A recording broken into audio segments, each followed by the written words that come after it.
In today's video, I'm going to teach you how to convert an image into an AutoCAD drawing file. To start, the goal here is to bring a picture into AutoCAD and use it as a guide to create precise, editable CAD geometry. Images like JPGs or PNGs are raster files, which means they don't automatically turn into lines and arcs. Instead, we'll attach the image and trace over it to produce clean vector entities. Open your drawing and type image attach, then press enter.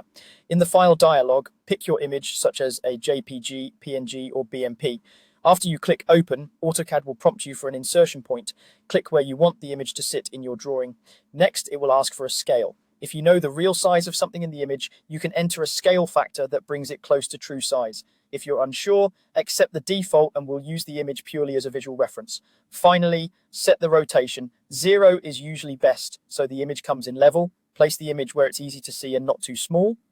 If you like to stay organized, consider putting the image on its own layer so you can manage visibility while you work. Keep the photo clear and legible on screen. Zoom in to check important edges and corners so you'll be able to trace accurately. Now, trace over the image. Use line and polyline for straight segments and arc or circle where curves are required.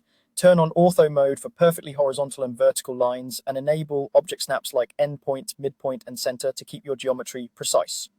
Start with the main outlines first, building edges, center lines, or key profiles. Then add details such as openings, fillets, and smaller features. For complex curves, use a polyline with arc segments or a spline if that better matches the shape in the photo. Zoom and pan frequently so you're always tracing at a comfortable level of detail.